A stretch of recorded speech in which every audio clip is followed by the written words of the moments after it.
മീഡിയസിലേക്ക് സ്വാഗതം. കൂലി ഇറങ്ങാൻ 2 ദിനങ്ങൾ മാത്രം ബാക്കി നിൽക്കുകയാണ്. കൂലിയുടെ പ്രീസെയിലെല്ലാം ഫയർ മോഡിലാണ് ഇപ്പോൾ ആളിപ്പടർന്നുകൊണ്ടിരിക്കുന്നത്. ഇന്നലെ വരെയുള്ള കളക്ഷൻ റിപ്പോർട്ടുകൾ പുറത്തു വരുമ്പോൾ പ്രമുഖ ട്രാക്കേഴ്സ് പുറത്തുവിട്ടിരിക്കുന്ന കണക്കുകളിലേക്ക് വരികയാണെങ്കിൽ ഓപ്പണിംഗ് ഡേ ഓഗസ്റ്റ് 14-ാം തീയതി പ്രീസെയിലൂടെ മാത്രമേ 61,25,00,000 രൂപ നേടിയിരിക്കുകയാണ്. ഇന്ത്യയിൽ നിന്ന് 25.5 കോടിയും ഓവർസീസിൽ നിന്ന് 4.1 മില്യൺ ഡോളറുമാണ് ലഭിച്ചിരിക്കുന്നത് എന്നാണ് കണക്കുകൾ വരുന്നത്. ചാനൽ ഒന്ന് സബ്സ്ക്രൈബ് ചെയ്യുന്ന കാര്യം പരിഗണിക്കണമെന്ന് അഭ്യർത്ഥിക്കുന്നു. ഒപ്പം രജനീകാന്ത് ഫാൻസ് ആണെങ്കിൽ നമ്മളെ നല്ല സപ്പോർട്ട് ചെയ്യണം.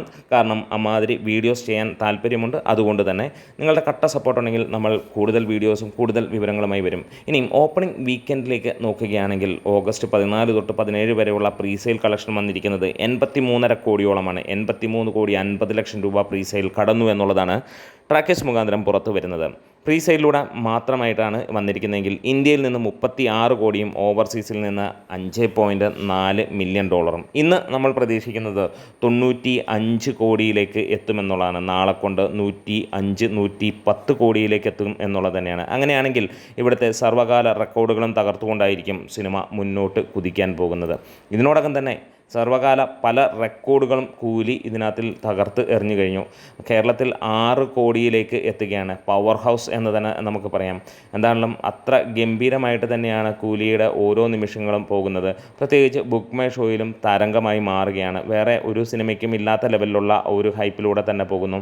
നമുക്ക് ആദ്യ ദിനം 376K ആണെങ്കിൽ രണ്ടാം ദിനം നമുക്ക് കാണാൻ കഴിഞ്ഞു 320Kയും, മൂന്നാം ദിനവും 300-ന് മുകളിലുള്ള 300Kയ്ക്ക് മുകളിലുമുള്ള കളക്ഷനാണ്, ടിക്കറ്റുകളാണ് വിറ്റുപോയിരിക്കുന്നത്. നാലാം ദിവസവും സമാനമായ രീതിയിൽ തന്നെയാണ്. അതിൻ്റെ അപ്ഡേറ്റുകൾക്കായി നമുക്ക് അടുത്ത വീഡിയോ വരെ കാത്തിരിക്കാം. അപ്ഡേറ്റുകൾ ലഭിച്ചു കഴിഞ്ഞാൽ നമുക്ക് അത് പറഞ്ഞു വരാം. എന്തായാലും മണിക്കൂറുകൾ ഇപ്പോൾ 50,000-നടുത്ത് ടിക്കറ്റുകൾ വിറ്റുപോകുന്നു എന്നുള്ളത് തന്നെയാണ് കാണാൻ കഴിയുന്നത്. ഓസ്ട്രേലിയയിൽ 450K പ്രീസെയിൽ ഇന്നലത്തോടെ തന്നെ അല്ലെങ്കിൽ മിനിങ്ങാന്നോടെ സിനിമ തൂക്കിയിരുന്നു. എന്താണേലും അമേരിക്കയിൽ സിനിമ 2 മില്യൺ നേടുന്ന ആദ്യ തമിഴ് സിനിമയായി മാറുന്നു, അല്ലെങ്കിൽ ആദ്യ ഇന്ത്യൻ സിനിമയായി തന്നെ മാറുമെന്നുള്ളതാണ് പറയുന്നത്. കാത്തിരിക്കാം. നമ്മുടെ വീഡിയോസ് ഇഷ്ടമെങ്കിലും സപ്പോർട്ട് ചെയ്ത് തരണം. ഗ്രേറ്റ്.